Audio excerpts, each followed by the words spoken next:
The Invisible Manipulator. Written and copyright by A.A. Castor. Welcome everyone to A.A. Castor Book Club.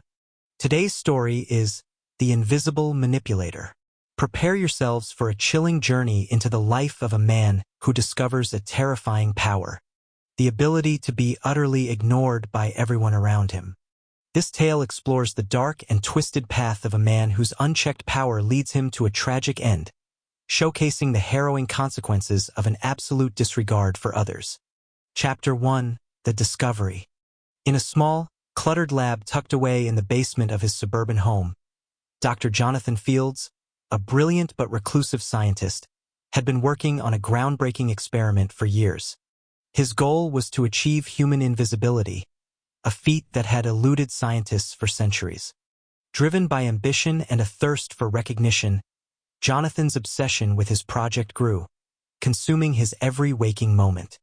Jonathan was an unassuming man in his mid-30s, with unkempt brown hair, wire-rimmed glasses, and a perpetually disheveled appearance. He had a thin frame, and his eyes were often bloodshot from countless hours spent in the lab. His colleagues at the university described him as brilliant but odd, always mumbling to himself about his latest theories and experiments. One fateful night, after countless failed attempts, Jonathan finally succeeded. He had developed a serum that rendered him not just invisible, but also able to make people ignore him entirely. Even if he touched them, they would not react or notice. Overcome with excitement, he marveled at his new power. "I've done it," he whispered to himself, a manic gleam in his eyes. "I can do anything." Chapter 2: The Experimentation.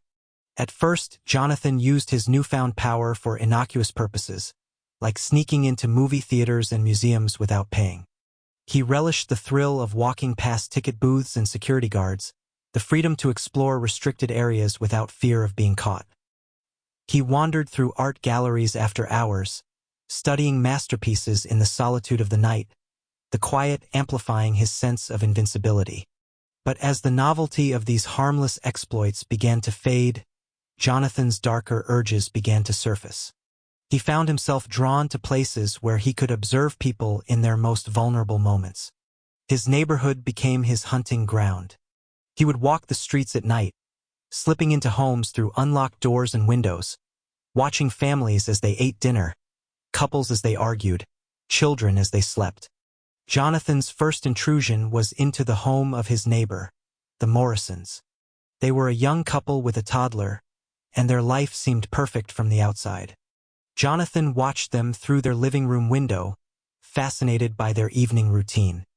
He stood inches away from them as they sat on the couch, watching TV and talking softly, completely oblivious to his presence. The thrill of being so close yet undetected sent a shiver down his spine. Soon, his nightly wanderings took him further into the heart of the city. He began to explore apartments, sneaking into high-rise buildings and slipping into people's homes. He watched a woman named Claire as she practiced yoga in her living room, her body moving gracefully through the poses. He stood in the corner of a bedroom as a man named Thomas read bedtime stories to his children. He even watched a young couple, Jenna and Michael, making love, his breath quickening as he observed their intimacy. Jonathan's ability to be ignored became a perverse form of entertainment. He would whisper in people's ears, tap them on the shoulder, or brush past them, reveling in their puzzled expressions as they tried to make sense of the inexplicable sensations. He felt like a ghost, a phantom capable of altering reality without leaving a trace. One evening, Jonathan found himself in a small, cozy apartment belonging to a woman named Sarah. She was a writer, her workspace cluttered with notebooks, pens, and sheets of paper covered in scribbled notes. She had a warm, inviting presence, with curly brown hair and a pair of glasses that perched delicately on her nose. She wore a simple blue dress and comfortable slippers, her appearance both intellectual and approachable. Jonathan watched Sarah as she worked, her fingers flying over the keyboard of her laptop. She was deeply engrossed in her writing, her expression one of intense concentration. Jonathan moved closer, reading over her shoulder, fascinated by the world she was creating. He reached out and ran his fingers through her hair, feeling the softness of the curls. Sarah paused for a moment, a puzzled look crossing her face, but she quickly shook it off and returned to her work. Jonathan's darker impulses began to spill over into his everyday life. He started using his power to sabotage his colleagues at the university, ensuring that his research would always come out on top. He deleted important files, tampered with experiments, and spread rumors, all while remaining invisible and undetected. He took a sick pleasure in watching his colleagues struggle and fail, knowing that he was the puppet master pulling the strings.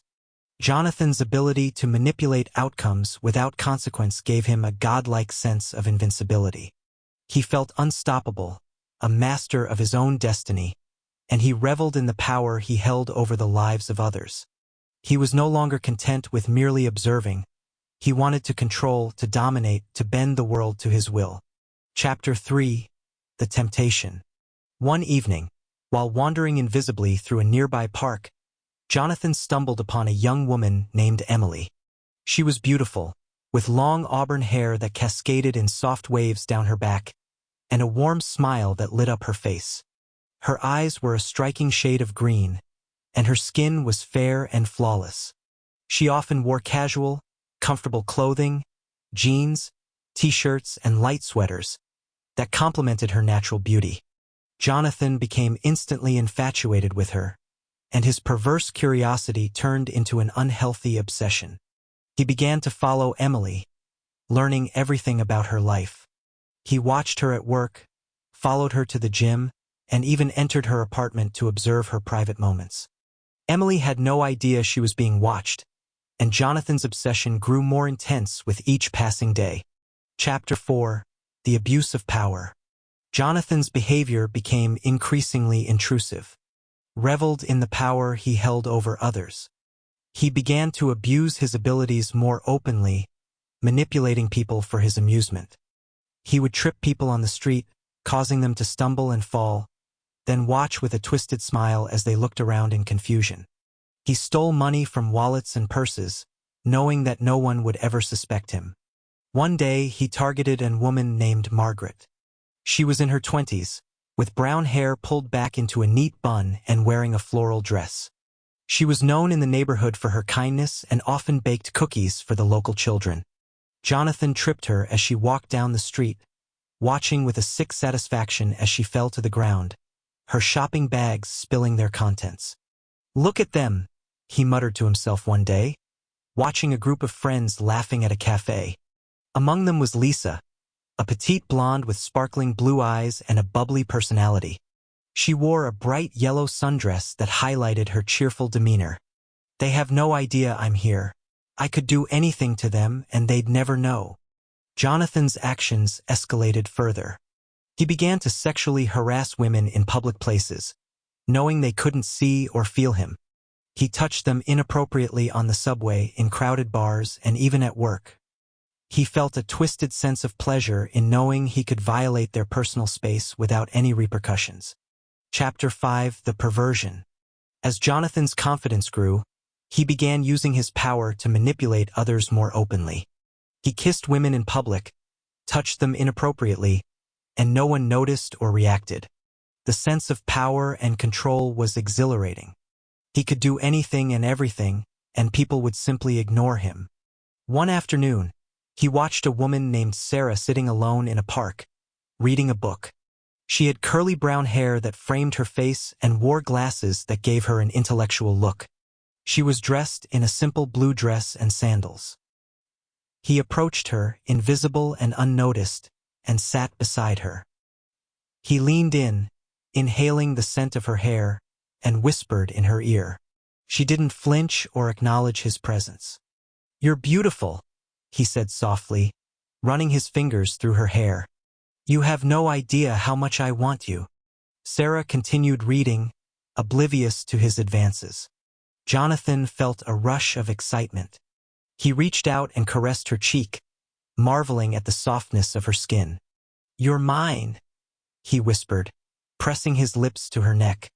"And there's nothing you can do about it." Jonathan's actions escalated further. He began to use his power to touch women in more intimate ways, taking advantage of their inability to notice or resist him. He would wait until they were alone, then touch them, taking what he wanted without any regard for their autonomy or consent. Each time, they would continue with their lives, oblivious to his presence. This perverse godhood filled him with a twisted sense of satisfaction. One evening, he followed a woman named Jessica home from a bar. She was tall and athletic, with short blonde hair and piercing blue eyes. She wore a tight-fitting dress that accentuated her toned physique. Jonathan waited until she entered her apartment, then slipped inside behind her. As she undressed, he moved closer, touching her exposed skin and feeling the heat of her body. Jessica, unaware of his presence, continued with her routine. Jonathan's heart raced as he watched her, his desire and excitement growing with each passing moment. He knew he could do anything to her, and she would never know. Jonathan's mind became consumed with the thrill of his power. He began to seek out more opportunities to exploit his abilities. In a crowded nightclub, he touched women as they danced, feeling their bodies move against his hands, their warmth and energy pulsing through him. He whispered obscenities in their ears, watching their puzzled expressions as they looked around, trying to identify the source of the voice. One night, Jonathan's perversion reached a new level of depravity. He broke into the apartment of a young couple, Jenna and Michael, who were known for their loving and affectionate relationship. Jonathan watched as they made love, their bodies entwined in a dance of passion. The intimacy between them was a stark contrast to the darkness within Jonathan's soul. Unable to resist, Jonathan moved closer, touching Jenna as she writhed in ecstasy. He pressed his lips to her skin, feeling the heat of her body, the pulse of her heartbeat. Michael, completely unaware, continued to make love to his girlfriend, oblivious to the invisible intruder in their midst. In one particularly malicious act, Jonathan targeted a young woman named Rachel. She was kind-hearted and well-liked, with a bright future ahead of her. Jonathan used his power to plant evidence of infidelity, leaving traces of another man's presence in her apartment. He watched with glee as her boyfriend discovered the fabricated evidence, leading to a bitter and heart-wrenching breakup. Jonathan's power made him feel invincible, but it also isolated him from the rest of humanity. He had become a monster, feeding on the suffering of others, driven by a twisted desire for control and dominance. The more he indulged in his perversions, the more detached he became from his own humanity. Emily entered her apartment, oblivious to the invisible predator following her. Jonathan slipped inside behind her, watching as she undressed and prepared for bed. He moved closer, touching her exposed skin, feeling the warmth of her body. Emily shivered, sensing a presence, but she quickly dismissed it as her imagination. Jonathan's desire for Emily consumed him. He pressed his lips to her neck, his hands exploring her body. Emily's breathing quickened, her heart pounding in her chest, but she couldn't understand why. Jonathan reveled in the power he held over her, knowing that he could do anything, and she would never know. One night, he targeted a young woman named Lisa. She was a beautiful brunette with striking blue eyes and a warm smile. Jonathan had watched her for weeks, learning her routines and habits. He knew she lived alone and often went to bed early. That night, Jonathan slipped into her apartment, unseen and unnoticed. He approached her as she slept, touching her gently, feeling the warmth of her skin. He whispered in her ear, "You're mine now," and took what he wanted, knowing she would never know. In the following weeks, Jonathan continued his spree. He targeted several women, each time leaving them unaware of his actions. He watched as their lives changed, as they discovered they were pregnant, as they struggled to understand how it had happened. Jonathan felt a twisted satisfaction in knowing that he had left a permanent mark on their lives, that his power had allowed him to control their destinies without their knowledge. Jonathan's actions grew bolder. He began to engage in public displays of his control, making love to women in parks, on crowded streets, in busy cafes. He reveled in the knowledge that no one could see him, that he could do whatever he wanted without consequence. The world was his playground, and everyone else were mere pawns in his twisted game. Chapter 6. The Consequences. Jonathan found it interesting to destroy other people's lives without consequences. He targeted women who lived alone, ensuring they would never know who had violated them. His actions were cold and calculated, each time leaving a mark that would change their lives forever. In the weeks that followed, Jonathan continued his spree.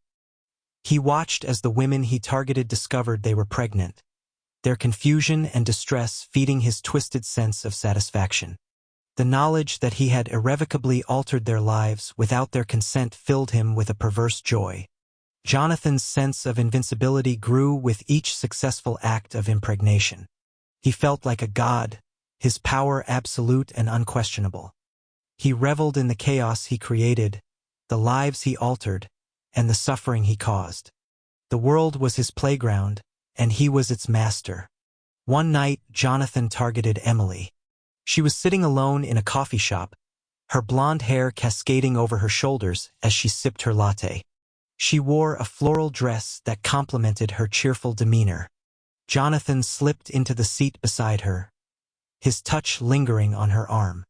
Emily shivered, her eyes darting around the room, but she saw no one. Jonathan leaned in, inhaling the scent of her perfume, and whispered, "You're mine." Jonathan's nightly visits to Emily's apartment became routine. He watched her as she went about her life, feeling a twisted sense of connection to her, a perverse intimacy that grew stronger with each visit. He began to leave small, subtle signs of his presence, moving a book from one side of the room to the other, rearranging the pens on her desk, leaving the refrigerator door slightly ajar. Emily noticed these changes, but she attributed them to her own absent-mindedness, never suspecting that an invisible intruder was at work. Jonathan's actions grew even bolder. He reveled in the knowledge that no one could see him, that he could do whatever he wanted without consequence. As his power grew, Jonathan's sense of invincibility and godlike control over others intensified. He began to feel a growing sense of invincibility, believing that his power made him untouchable. He left his power on all the time, enjoying the sense of control and dominance it gave him. The world seemed to bend to his will, and he relished in the chaos he created. Jonathan's sense of morality continued to erode.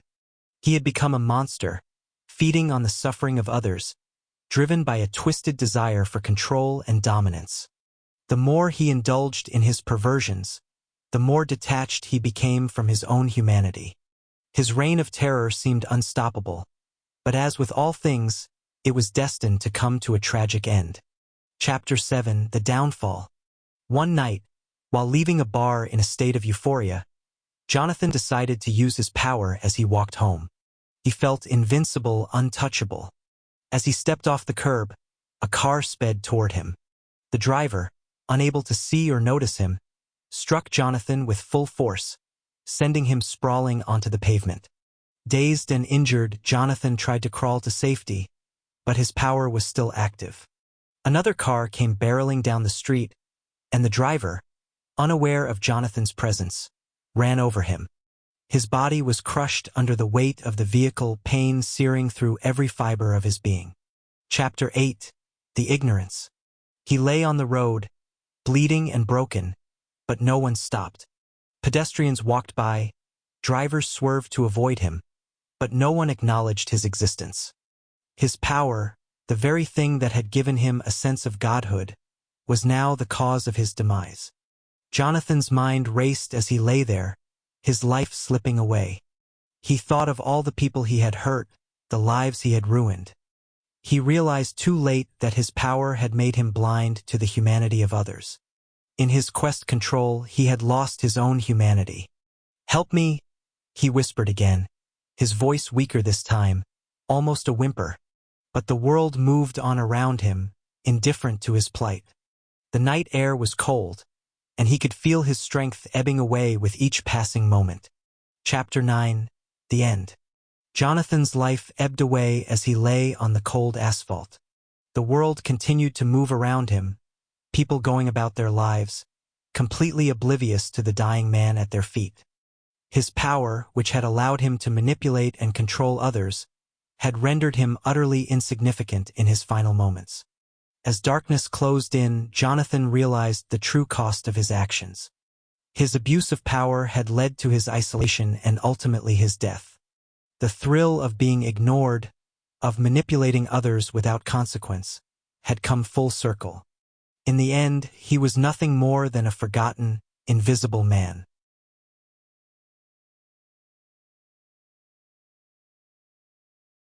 Thank you for tuning in to today's episode.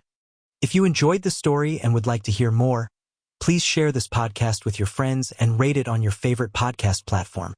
Don't forget to visit my website at www.tonyc.info for more content, updates, and exclusive behind-the-scenes insights. This podcast is mainly supported by listeners like you. If you want to help keep the stories coming, consider supporting me on Patreon at www.patreon.com/JTAC. Even just $1 a month makes a huge difference and helps me continue to create the content you love. Thank you again for listening. Your support means the world to me. Until next time, stay safe and keep exploring the unknown.